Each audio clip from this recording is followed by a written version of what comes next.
Right, Ange Postecoglou has been losing a lot of Tottenham fans over the course of the last few weeks, and I think he might have lost a few more yesterday. I'm going to talk about Ange's future in this video. The Fulham game was just another really below-average performance from Tottenham. I didn't think it was our worst, necessarily, of this poor run. I thought we had a few things go against us with the Bergvall penalty call. I thought there were decent performances in there from some players, which I'm going to talk about in another video today later on, focusing mainly around Christian Romero and the difference that he makes to this Tottenham Hotspur team, because you saw what happened after he went off. But in this video, we're going to be talking about Ange and his future. And look, the international break is a time that a lot of clubs like to sack managers. It happens a lot, right?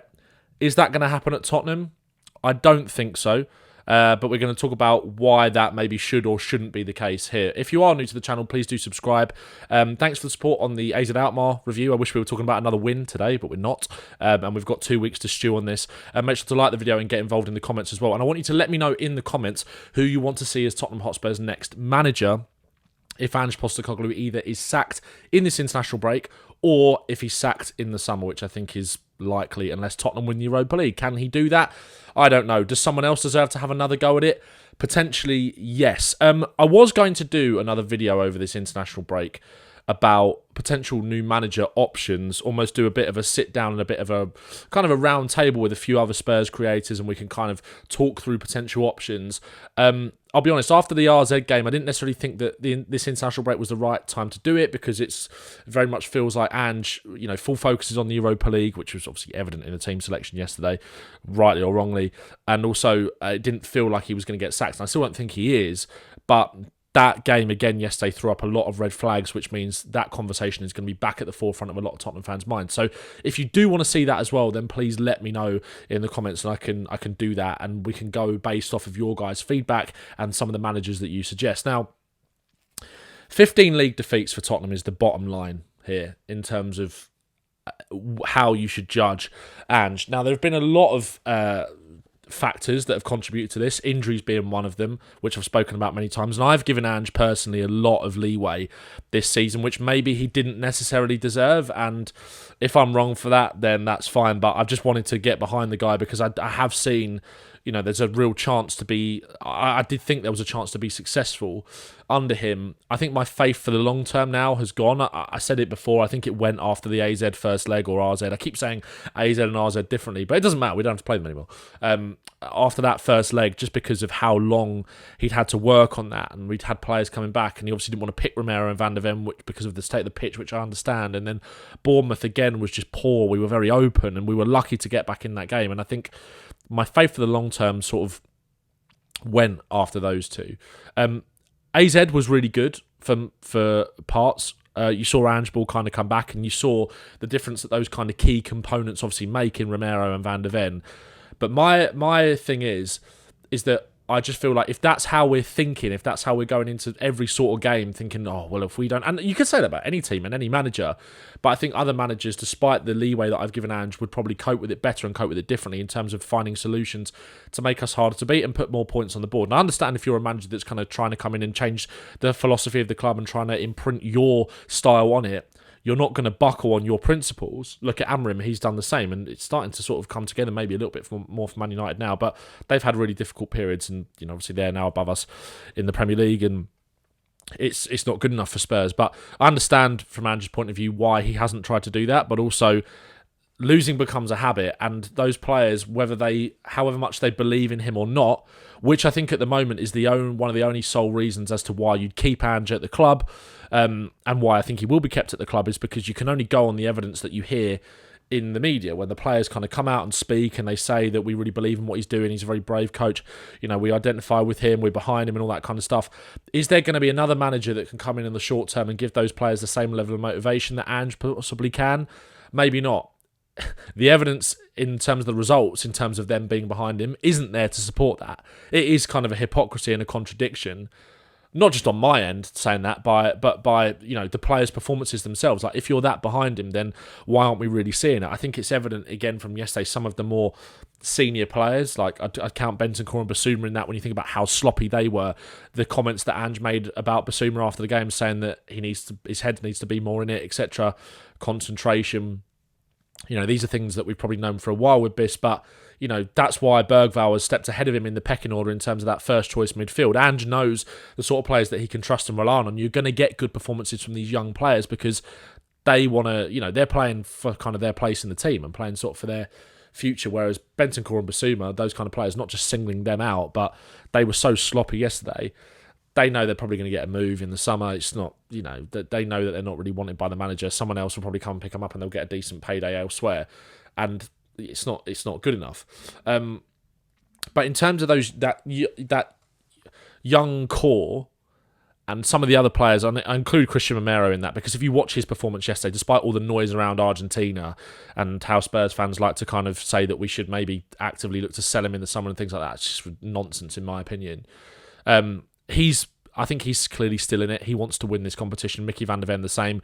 And then you've got the young players in this team that I think do as well. Vicario is just a natural born leader that isn't going to... I know he's not young, but he's a natural born leader that isn't going to let standards slip from his end. And obviously when you've got Romero and van der Ven in the team, Spence had a poor game yesterday. I thought certainly this for the first and second goals, I thought he was poor. But there are players in there that you can rely on. But are they going to be good enough to get past Frankfurt? Is Ange a good enough coach to get past Frankfurt? We'll cross that bridge when the time comes, because I don't think he's going to be sacked. But the only kind of valid reason to maybe keep him right now is because is it worth rolling the dice on another manager when you look at the managers that are available out there? Gareth Southgate, Joachim Low, Uzum, Eric Ten Hag, Xavi, Walter Mazzari, Allegri, Terzic, Sahin, Lopetegui, Gary O'Neill, Roger Schmidt, Sam Allardyce. Could we? Russell Martin. Are there the managers that are available? Is it worth rolling the dice to get one of those in to maybe upset the balance of the dressing room and upset the players who might still be playing for Ange or are definitely playing for Ange based on what they're saying, but we're not really seeing the evidence of it on the pitch? Is it worth rolling that dice ahead of Frankfurt? Despite the fact that Ange's form is 100% sackable, and I think if Spurs do go out the Europa League at the first opportunity, I think that change just has to be made, whether it's now or right at the end of the season, or at that time or right at the end of the season. I think we have to move on. But is it worth rolling that dice now, despite the terrible form? I'm not sure it is, but I can 100% see the argument. You could say, go and try and get Xavi in. Apparently Xavi has admired the club from what some ITK sources have said. Who knows whether that is actually true or not? You never know with these things. Do you go and get him now, or Edin Terzic? Edin Terzic obviously got Borussia Dortmund to. Did he get them to the Champions League final last year? I'm not 100% sure. I feel like he might have done. I can't remember his time frame at. Oh yeah, he was available. Yeah, he did. Yeah. Is it worth it? You've got manager there with European pedigree in Terzic. You've got Xavi, who's got forward-thinking ideas, who worked at Barcelona. It's not going to be Eric Ten Hag. A lot of people say that Levy would go for someone like Southgate. I can't see that. I don't think Ange Postecoglou will get sacked in this international break, despite the fact that clubs tend to love to do that. But you can 100% make the argument. Yesterday, again, like I said, I didn't think yesterday was awful in terms of the performance, but the goals were awful, and we just crumbled as soon as Romero came off. I thought from the minute one in the second half, I thought we actually were the better team, and then Romero comes off, and then it just all falls apart. If you can keep Romero, Van der Ven, Solanke, Maddison, Spence, Porro, Bergvall fit for that Europa League run, then Tottenham have got a chance playing with Ange. They have. You saw that against AZ Alkmaar.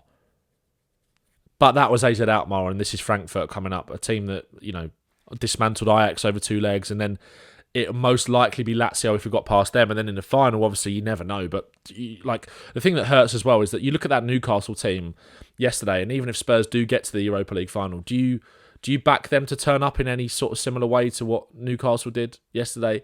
I mean, I don't think we'd have the luck that Liverpool would have such an off day like they did like that, and I wish they'd had an off day against us in the second leg of the Carabao Cup. But yeah, my gut feeling right now, and it might be wrong, and feel free to shoot me down. Like I 100% see it from both sides. I'm not saying that I'm 100% Ange in, because I think whatever happens, I think there's the argument that he should go. And if he does get sacked today, which I don't think is going to happen, like I said, or before the international break ends, then I'm not going to have any complaints. I'm going to be sad that it didn't work out because I really believed in the guy, and I thought he could be the right sort of manager to take us places. And he's trying to imprint a style that we know can work. We've seen evidence of that, but not over anywhere near a sustained period of time. And you could argue giving him time might be the right thing to do, and weed out some of the other poorer players in the squad in the summer and go again.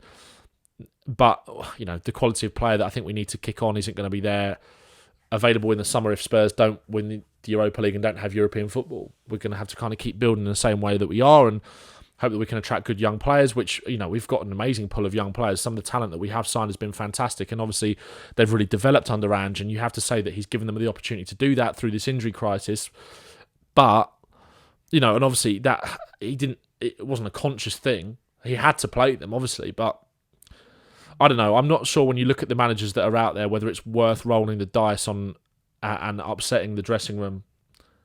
That might be a naive thing to say. And like I said, either way, I don't really care.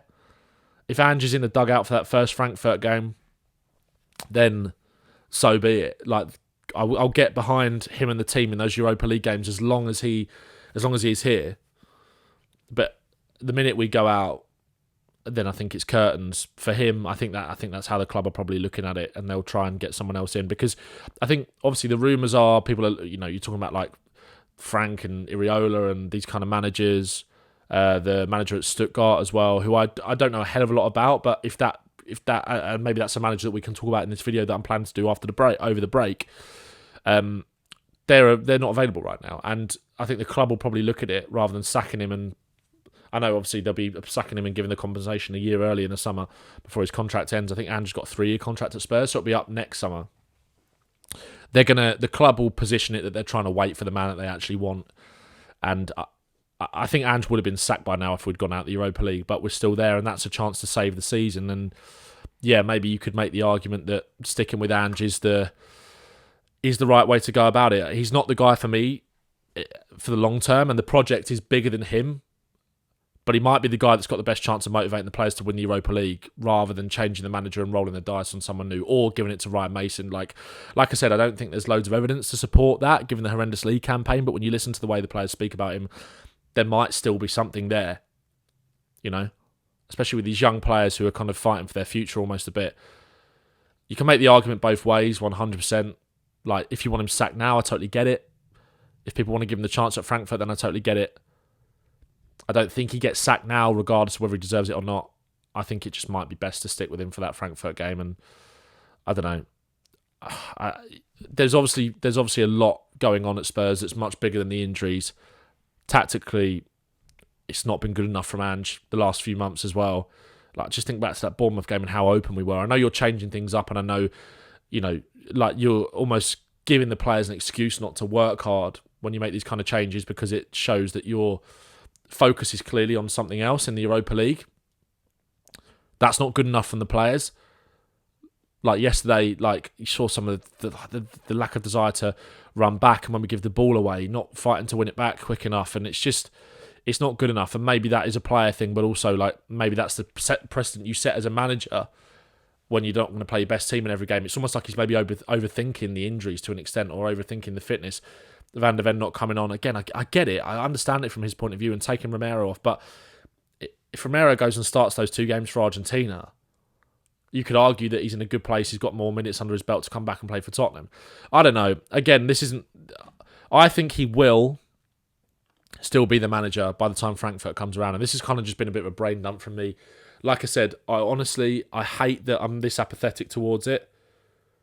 That's just kind of how I feel about Tottenham, certainly in the league right now. And people would, like, it's one of those things where it's a lot easier to say you don't care about the league games when you're focused on the Europa League than it actually is to not care about the league games. Because when you lose another game, 15 games, it just highlights how unacceptable it is even more.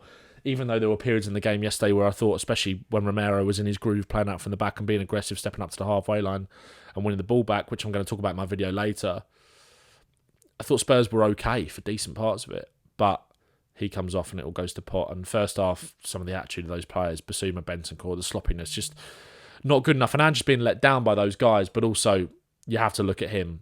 And I've really wanted to believe with Ange for a long time, and maybe I've buried my head in the sand a little bit. And, I listened to that press conference on Friday and just think, am I back in again? And I think a lot of Spurs fans feel like that. But then you look at the evidence on the pitch in front of you, and we've still got a chance at this Europa League. I believe that, and maybe Ange is the right guy to have a go at it. I see it from both sides. I don't want to just sit on the fence, but I just think it's not as cut and dry as sack him now and it just gets better. But also, it could. It just could, couldn't it? It could. You could bring a new manager in, and actually maybe a new manager bounces what these players need. But then you listen to what's coming out of their mouths, the players' mouths in interviews. That's what makes it disappointing from the players, because it's like, why aren't we seeing this? Why aren't we seeing you back up the manager? Why aren't we seeing you play for him like you say you are? So, I don't know. Let me know what you think in the comments.